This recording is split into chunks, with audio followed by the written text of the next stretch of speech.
혹시 여러분들 이런 생각해 보신 적 있으세요? 사람들이 이렇게 바르고 올바른 거, 이렇게 똑바른 거는 잘 안 배우려고 하고 나쁜 거는 이렇게 잘 빨리 배울까? 그죠? 이렇게 명확하게 드러난 사실 같은 거는 잘 안 받아들이고 음모론 같은 거 있잖아요. 이상한 얘기들은 사람들이 더 궁금해하고 더 잘 받아들일까? 여러 가지 각도에서 얘기할 수 있겠지만 성경에 하는 바는 사실 명확합니다. 성경은 뭐라고 얘기하냐면 우리 마음이 죄로 인해 타락해서 참된 진리와 악을 잘 구별하지 못할 뿐 아니라 나쁜 것에 더 잘 끌리게 되었다. 한마디로 말해서 우리는 바른 것을 배우기 싫어하는 마음을 가졌다. 이렇게 말하고 있다는 거예요. 이런 마음을 가지면 우리가 올바른 것을 가르치는 선생님을 싫어하고 좀 이상한 거 가르치는 쪽을 더 좋아하게 돼 있다는 거예요. 내가 들어야 될 말은 잘 안 듣게 되고 엄한 데 가서 자꾸 묻고 이렇게 돌아다니게 된다는 거죠. 정직한 길, 하나님이 기뻐하시는 길보다 자신의 마음이 끌리는 길을 선택하는 것. 그 길이 참 이상하고 좀 좋지 않은데도 불구하고 사람들은 정직한 길, 명확한 길, 바른 길보다는 다른 길을 자꾸 찾고 그다음 왜 자꾸 그런 길로 가냐 이렇게 물으면 나름의 이유와 변명을 한참 늘어놉니다. 성경에서는 그걸 뭐라고 얘기하냐? 그걸 교만이다 이렇게 얘기해요. 바른 것을 찾지 않고 바른 지도를 받지 않으려고 하는 마음을 뭐라고 부른다고요? 교만이다 이렇게 얘기하는 거예요. 우리가 오늘 읽은 본문 역대기는요, 이스라엘이 멸망한 뒤 바벨론 포로에서 돌아와서 쓰여진 책으로 알려져 있어요. 같은 일을 다루고 있는 열왕기에 비해서 반성적인 면이 많아요. 어떤 상황을 반성적으로 잘 평가를 해줘요. 9장까지 뭐가 있냐면 각 지파들의 족보와 돌아온 사람들의 이름들이 쭉 나오고 있어요. 그리고 10장부터 사울 왕의 죽음을 시작으로 다윗 왕조가 어떻게 시작되는지 이렇게 나옵니다. 그래서 유다의 왕조는 다윗 왕조지 사울은 이렇게 왕조라고 부르질 않아요. 그냥 사울이 왕이 됐다 죽어서. 그래서 사울의 일을 처음부터 안 쓰고 죽는 장면만 한 장으로 간략하게 요약을 해요. 그리고 그의 인생을 딱 2절로 요약을 하는 게 우리가 오늘 읽은 본문이에요. 세번역으로 이걸 읽으면 좀 더 잘 와닿아요. 세번역에 뭐라고 나오는지 제가 읽어드릴게요. 사울이 주님을 배신하였기 때문에 이렇게 죽었다. 그는 주의 말씀을 지키지 않았고 오히려 점쟁이와 상의하며 점쟁이의 지도를 받았다. 그는 주께 지도를 받으려 하지 않았다. 그래서 주께서 그를 죽이시고 그의 나라를 이새의 아들 다윗에게 맡기셨다. 하나님이 왜 사울을 왕에서 쫓아내고 다윗을 세웠는가? 성경이 한마디로 뭐라 그래요? 하나님의 가르침을 받으려 하지 않았다. 누구와 상의해요? 점쟁이와 상의하고 점쟁이의 지도를 받으려고 했다. 성경에 이 과정이 좀 자세히 나오는데 사무엘상 28장에 나옵니다. 사무엘이 죽은 뒤에 사울 왕이 이렇게 블레셋이 쳐들어오려고 하니까 고민이 되는 거예요. 그런데 사무엘이 죽은 뒤에 제일 먼저 한 일이 뭐냐 하면은 28장 3절에 나와요. 사무엘이 죽었으므로 온 이스라엘이 그를 두고 슬피 울며 그의 고향 라마에 장사하였고 사울은 신접한 자와 박수를 그 땅에서 내어 쫓았더라. 이렇게 돼 있어요. 사무엘이 죽은 다음에 제일 먼저 뭘 했어요? 사울 왕이 신접한 자, 박수. 그러니까 우리말로 하면은 점쟁이, 무당들을 어떻게 해요? 다 내쫓았다 이렇게 돼 있어요. 그런데 블레셋이 쳐들어오자 마음에 두려움이 옵니다. 하나님 말씀을 들으려고 하는데 음성을 못 들어요. 사울이 여호와께 묻자오되 여호와께서 꿈으로도 우림으로도 선지자로도 그에게 대답하지 아니하심으로 그가 누굴 찾아요? 신접한 자를 찾습니다. 사울이 그의 신하들에게 이르되 나를 위하여 신접한 여인을 찾으라. 자기가 쫓아낸 사람들을 다시 찾아요. 그리고 밤에 변장을 하고 찾아갔는데 신접한 여인이 사무엘 영을 불러서 사울을 꾸짖습니다. 사무엘이 이르되 여호와께서 너를 떠나 내 대적이 되셨거늘 어찌하여 내게 묻느냐 이렇게 나와요. 여호와께서 이스라엘을 너와 함께 블레셋 사람의 손에 넘기시리니 내일 너와 내 아들들이 나와 함께 있으리라. 여호와께서 또 이스라엘 군대를 블레셋 사람들의 손에 넘기시리라 하는지라. 성경을 보면 마치 사무엘의 죽은 영이라도 나타난 것 같은데 이거는 그런 뜻은 아니고요. 하나님이 악한 영도 다스리시는 거거든요. 그래서 귀신의 영이 하나님의 다스림 아래서 해야 될 말을 한 것뿐이에요. 어쨌든 이 얘기를 듣고 사울이 가서 낙담하고 가겠죠. 그리고 다음날 블레셋과의 싸움에서 죽고 그러니까 왕위가 끝나요. 다른 여러 가지 일들이 있는데 역대기에서는 이 일을 가장 큰 문제로 생각을 해요. 하나님 앞에 묻지 않고 신접하는 자를 찾아가서 상의했다 이거예요. 그런데 말씀을 보면 우리가 이걸 알 수 있어요. 사실은 사울이 하나님의 음성을 들으려고 애를 썼어요. 그죠? 하나님이 우림으로 말씀하지 아니하시고 선지자로도 말씀 안 하고 꿈으로도 말씀하지 않으셨다는 얘기인데, 꿈으로 말씀하지 않았다는 건 자기에게 어떤 영감을 주지 않았다는 뜻이고, 우림으로 말씀하지 않았다 이거는 제사장이 우림과 둠빔을 이렇게 놓고 있다가 꺼내서 얘기를 해주잖아요. 제사장도 말을 안 해주고 선지자도 와서 얘기를 안 해준다는 거예요. 그래서 내가 어쩔 수 없이 찾았다 이렇게 변명을 할 거예요. 그러나 여러분들 아셔야 되는 게 있어요. 하나님은 우리가 아무 때나 아무렇게나 찾는다고 응답하시는 분이 아니에요. 여러분들이 어디 콜센터 전화해도 지금은 대기자가 많아서 한참 기다리셔야 됩니다 이렇게 얘기하잖아요. 물론 하나님 앞에 어떤 사람은 기도하면 바로바로 응답이 오는 사람이 있는 반면에 어떤 사람은 한참 걸려요. 다 이유가 있어요. 성경에서는 이 일을 어떻게 얘기하냐면요, 우리의 죄가 하나님과 대화하는 길을 막고 있다 이렇게 얘기해요. 이사야서 59장 1절 2절에 뭐라고 나옵니까? 여호와의 손이 짧아 구원하지 못하심도 아니요 귀가 둔하여 듣지 못하심도 아니라 오직 너희 죄악이 너희와 너희 하나님 사이를 갈라놓았고 너희 죄가 그의 얼굴을 가리어서 너희에게서 듣지 않으시게 함이니라. 그러니까 여러분들 그 옛날에 텔레비전은 이렇게 안테나 세워서 이렇게 보신 적 있는 거 아실 거예요. 제가 이제 되게 우리 옛날 사람처럼 느껴지는데, 텔레비전 안 나오면은 성호야 옥상에 올라가서 안테나 좀 만져봐라. 그러면 이제 안테나 이렇게 막 돌린다고요. 그러면은 잡히고 그래요. 근데 안테나 아무리 돌려도 안 될 때가 있어요. 언제 그러냐? 안테나에 녹이 잔뜩 쓸 때. 그리고 막 새똥 같은 게 그냥 잔뜩 올라 있고 그러면 그런 노이즈가 껴가지고 잘 안 잡히는 거라고요. 그렇죠? 처음부터 안 들리는 건 아니에요. 처음부터 우리가 뭐 작은 죄 하나 딱 줬다고 하나님 음성을 못 듣고 기도가 안 되고 그러는 게 아니에요. 오래 지나면은 하나님과 우리 사이에 통로가 이렇게 막혀요. 그리고 우리가 하나님께 배우고 지도받는 길을 죄가 가로막습니다. 그 결과 우리가 어떻게 돼요? 악한 길에서 헤매게 되는 거죠. 그러므로 정의가 우리에게서 멀고 공의가 우리에게서 미치지 못한즉 우리가 빛을 바라나 어둠뿐이요 밝은 것을 바라나 캄캄한 가운데 행함으로 우리가 맹인같이 담을 더듬으며 눈 없는 자같이 두루 더듬으며 낮에도 황혼 때같이 넘어지니 우리는 강정한 자 중에서도 죽은 자 같은 자라. 우리가 곰같이 부르짖으며 비둘기같이 슬피 울며 정의를 바라나 없고 구원을 바라나 우리에게서 멀도다. 이사야서 59장 9절에서 11절의 말씀이에요. 이게 어떤 상황이냐? 갈 때까지 간 상황이에요. 끝까지 간 사람. 안 들리는 거죠. 이상하게 성경에서는 신앙을 뭐라고 표현하냐면 부익부 빈익빈이라는 거예요. 말씀 듣고 순종하는 사람은 더 잘 듣고 더 많은 열매를 맺으라고 하나님이 어떻게 하세요? 깨끗하게 하세요. 성결하게 하시고 거룩하게 하시고. 근데 듣지 않고 실천하지 않는 자는 어떻게 돼요?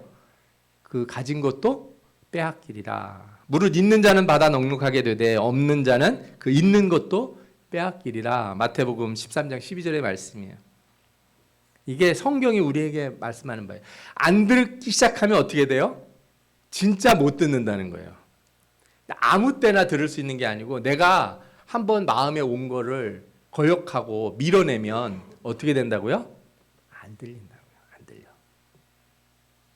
이게 그래서 여러분들이 하셔야 될 게 있어요. 끊임없이 하나님 말씀을 찾아야 돼요. 끊임없이 이렇게 자극을 받으려고 애를 쓰셔야 돼요. 하나님 말씀이 또 내게 오면 그걸 실천하고 순종함으로 어떻게 해야 돼요? 자꾸만 하나님 앞으로 나아가야 돼요. 사울이 신접한 여인을 찾기 전 하나님을 찾았다는 것이 나오지만 그게 응답을 못 받은 이유는 하나예요. 왜냐하면 그게 일상적인 삶이 아니어서 그래요. 평상시에 하나님을 쭉 찾던 사람이 하나님을 찾았는데 하나님이 응답을 안 해주셨다. 그런 일은 없어요. 근데 사울이 어떻게 해요? 하나님이 말씀하시는 걸 안 듣고 거부하고 살고 있다가 어려운 일 생기니까 와서 하루 잠깐 엎드려 울고 하나님 어떻게 하면 좋겠습니까? 마음이 확 무거워가지고 그렇게 기도하면 하나님이 응답을 해주시는가? 여러분들 그렇게 하나님을 가볍게 생각하시면 큰일 납니다. 사울은 이런 기도를 하기 전에 무슨 일이 있었냐? 우리가 아까 방금 읽었던 신접한 여자를 만나기 전에 24장과 26장, 사무엘상 26장, 24장에는 다윗을 죽이려 한 사울의 이야기가 나와요. 두 번 이야기가 되게 비슷해요. 다윗이 한 번은 사울의 옷자락을 이렇게 베어갖고 두 번째로는 물통과 창을 가져갑니다. 같은 일이 비슷한 일이 두 번이나 있었어요. 사울은 이 일이 하나님이 다윗을 보호하시고 자신에게 경고한 것을 깨닫습니다. 그런데 사울이 어떻게 해요? 자신이 깨달은 걸 버려요. 처음 다윗이 자기를 살려줬다는 걸 알았을 때 사울이 펑펑 웁니다. 뭐라고 그래요? 다윗에게 이르되 나는 너를 학대하되 너는 나를 선대하니 너는 나보다 의롭도다. 내가 나 선대한 것을 오늘 나타냈나니 여호와께서 나를 내 손에 넘기셨으나 내가 나를 죽이지 아니하였도다. 사람이 그 원수를 만나면 그를 평안히 가게 하겠느냐. 내가 오늘 내게 행한 일로 말미암아 여호와께서 내게 손으로 갚으시기를 원하노라. 이렇게 얘기를 하고 고백하고 돌아가서 또 어떻게 해요? 다시 죽이러 가요. 절대 안 하겠다고 말씀을 치고 내가 인생이 이렇게 살아서 큰일 났습니다 하고서 어떻게 해요? 다시 한다요. 다시. 그게 뭐예요? 깨달음을 가졌지만 깨달음이 너무 얇아요. 깨달음의 깊이가 없어요. 여러분들 이게 하나님 말씀의 능력이 없어서가 아니에요. 하나님 말씀의 능력이 없어서가 아니라 내 마음이 어때서 그래요? 완악해서 그래요. 말씀이 떨어지는데 돌밭이잖아요. 돌밭에는 뿌리가 내리긴 하는데 금방 어떻게 해요? 말라 죽죠. 왜냐하면 마음속에 겉은 약간의 흙이 있는 것처럼 보이지만 그 안은 뭐예요? 돌이에요. 돌. 이거 깨부시지 않으면 절대 뿌리를 못 내린다고요.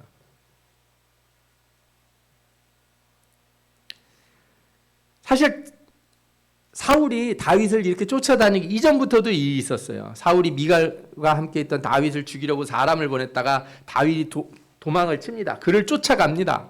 그러나 다윗이 사무엘이 있는 라마로 가게 되는데 이때 사람들을 거기까지 보내요. 사무엘이 있는 동네까지. 그러다가 라마 근처에 갔던 그 사울이 보낸 전령들이 하나님의 영을 받아서 거기서 예언을 하기 시작을 하는 거예요.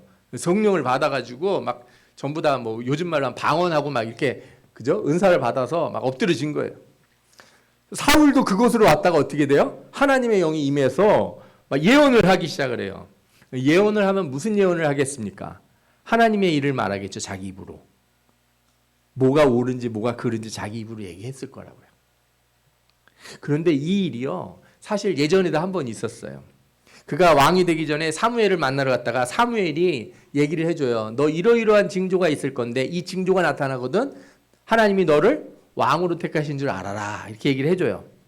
그러면서 그 중에 하나가 뭐예요? 내게는 여호와의 영이 크게 임하리니 너도 그들과 함께 예언을 하고 변하여 새 사람이 되리라. 사무엘상 10장 6절이에요. 뭐라고요?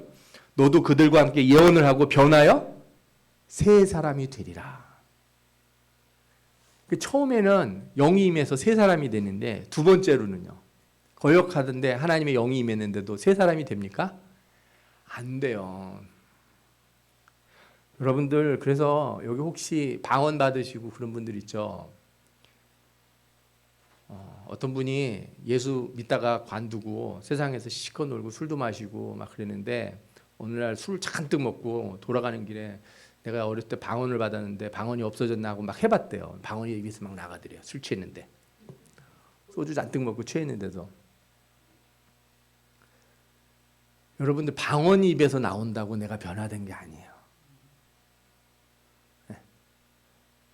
삼손은 기생집 돌아다니고 블레셋 여자와 그렇게 살고 있었는데도 성령이 임해서 어떻게 해요? 블레셋 사람들 싸우면 다 이겨요. 신기하죠?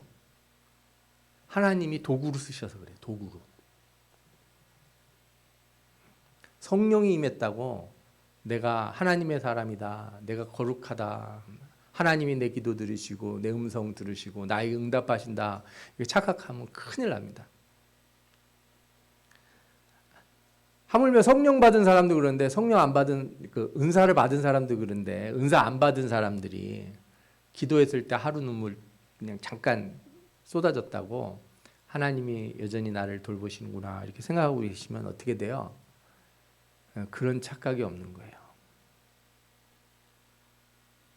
제가 여러 번 말씀드리지만 하나님이 그렇게 기도하게 하시고 눈물 나게 하시는 이유가 있어요. 왜 그래요? 그걸 기회 삼아서 어떻게 하라고요? 하나님 앞에 진정으로 나오라. 그 기회예요, 기회. 지나가다가 교회가 보이는데 이 교회 꼭 와서 기도하고 싶은 마음이 어느 날 들어요. 그런 분들 많이 왔다 가요. 근데 그게 자신의 신앙이 멀쩡하다는 걸 보여주는 게 아니고 뭐예요? 하나님이 주시는 기회들이란 말이에요. 사울도 다윗 죽이러 다니면서도 뭐가 임했어요? 영이 임했다니까. 하나님의 영이 임했다니까. 예언을 했다니까요.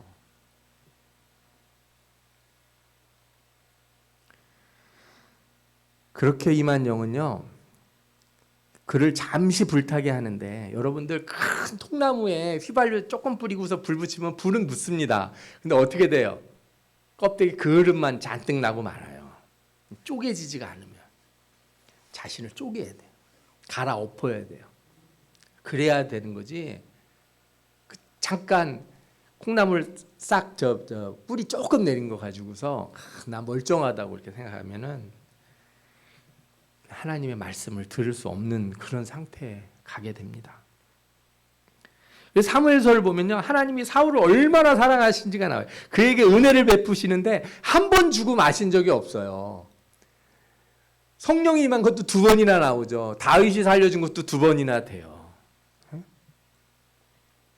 그가 처음에 하나님의 말씀을 어겨요. 그죠?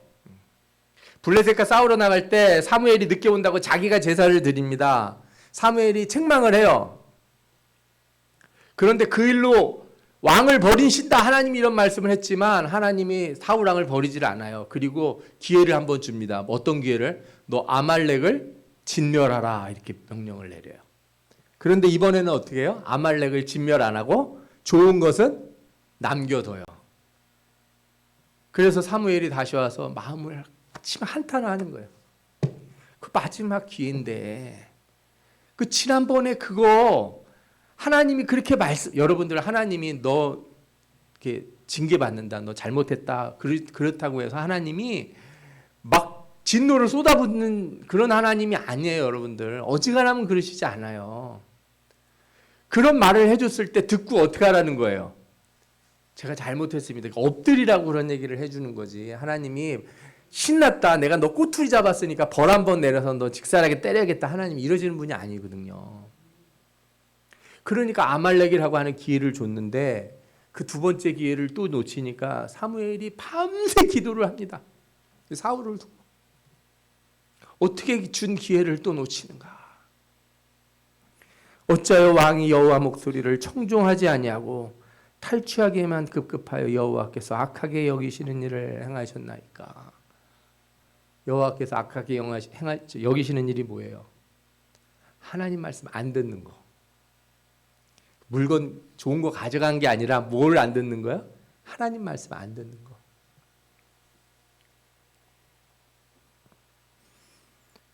여호와의 목소리를 청종하지 아니하였다 그러잖아요. 이게 아까 한 말이에요. 왜 배우려고 하지 않습니까? 이거예요. 왜 가르침을 들으려고 하지 않습니까? 왜 조언을 거부합니까? 왜 시키는 대로 안 합니까? 그랬더니 사울이 뭐라 그럽니까? 사울이 사무엘에게 이르되 내가 범죄하였나이다. 내가 여호와의 명령과 당신의 말씀을 어긴 것은 내가 백성을 두려워하여 그들의 말을 청종하였음이니이다. 근데 이건 회개도 아니고 돌이킴도 아니고 반성하고 말씀을 듣겠다는 것도 아니고 뭐예요? 그 순간을 넘어가겠다는 변명이에요. 그때부터 이 왕이 어떤 왕이 돼요? 배우지 못하는 왕이 돼요. 배우지 못하는 왕. 자신을 낮게 여기고 가르침을 배우려고 했던 사울이 이제 어떤 사람이 돼요? 안 들어먹는 사람이 되는 거예요. 여러분, 배우려 하지 않고 들으려 하지 않는 사람에게 하나님은 더 이상 말씀하지 않으세요. 더 정확히 얘기하면요, 하나님 말씀이 더 이상 안 들리는 거예요. 말씀을 안 하시는 게 아니라 안 들리는 거라고요. 지금도 하나님이 하시는 성령의 음성은 이렇게 이 온 우주에 가득 차 있어요. 우리의 영이 조금만 엎드려서 기도하면 그의 은혜를 다 경험할 수 있어요. 제가 무슨 신비주의자로 말하는 게 아니에요. 하나님의 말씀은 온 우주에 가득 차 있는데 우리 안테나가 녹슬고 썩었는데도 닦지 않는 거예요. 들으려 하지 않았더니 어떻게 돼요? 망가지는 거예요. 망가지는 거.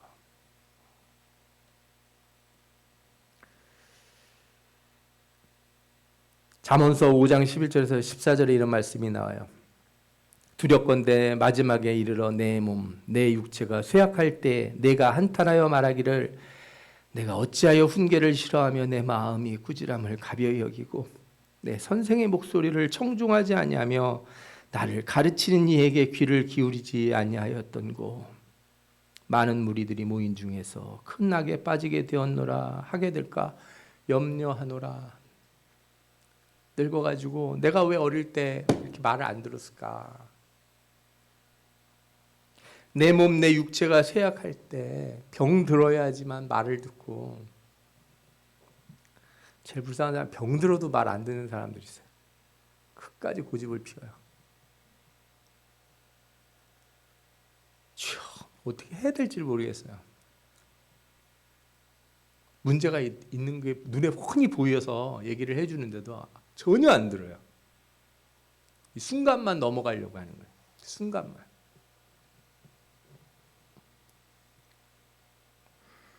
몸이 쇠약해지고 인생이 저물어갈 때 인생 돌아보니 가르치는 자의 훈계를 싫어하고 꾸지람을 가벼이 여기고 살았던 게 얼마나 후회가 되는가.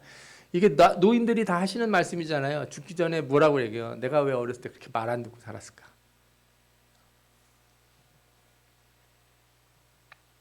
여러분들 이런 후회는 하지 않기를 바랍니다. 세상에 지식 없고 공부하는 거에 후회하는 거는 그래요. 그렇게 고생해서 인생 살아서 끝난다고 쳐도 하나님 말씀 안 들어서 후회하는 거는요, 방법이 없어요. 돌이킬 길이 없다니까요.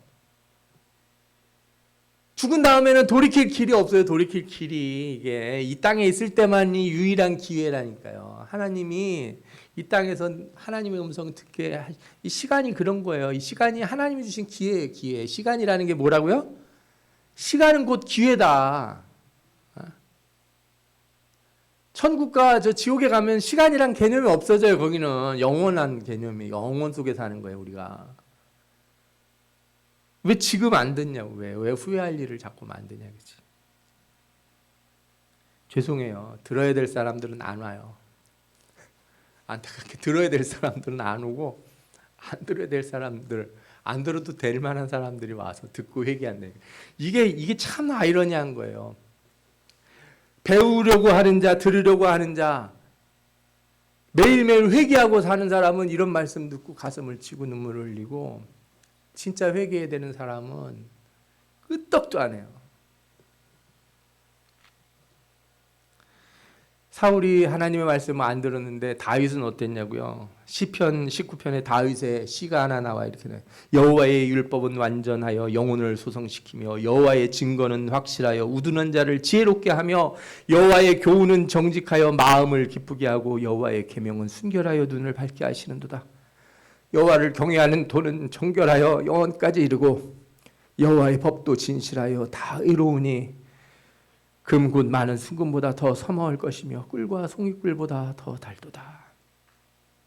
주의 종이 이것으로 경고를 받고 이것을 지킴으로 상이 크니이다.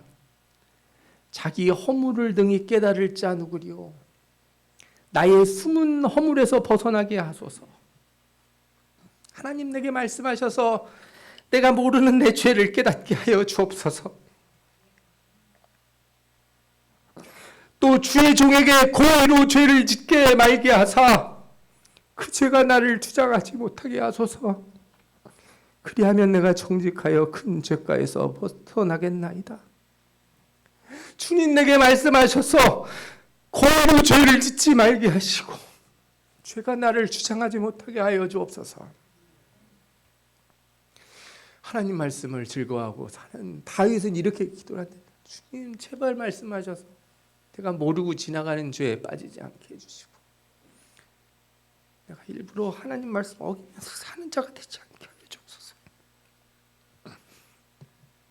들으려고 하는 사람은 계속 깨닫고 안 들으려고 하는 사람은 점점 안 들리는 게 하나님 말씀이에요. 하나님이 말씀이 나를 찌르고 은혜가 임할 때 그걸 뭐라고 불러요? 그걸 송이꿀보다 달다. 말씀이 나를 찌를 때 마음이 괴롭다. 어떻게 목사님은 어떻게 아셨는지 하나님은 잘도 그냥 목사님한테 얘기를 해주셔서 나를 이렇게 막 후벼 판다, 아픈 데를 찌른다 이렇게 하는 게 아니고 그런 말씀을 들을 때 뭐라고 그래요? 꿀보다 송이꿀보다 달다. 순금보다 귀하다. 마음이 찔리고 말씀 들을 때 눈물이 나거든. 감사하고 귀하게 여기세요. 마음이 이렇게 갈아엎어지는 그 마음 있잖아요. 부드러워진 마음. 말씀만 들어도 막 눈물이 철철 나오는 그 마음. 찬송 부를 때 가사 한 구절에 막 은혜가 넘치는 그 마음을 귀하게 여기라고요. 귀하게. 그걸 무시하면 안 된다니까요. 그걸 가볍게 여기면 안 돼요. 절대로.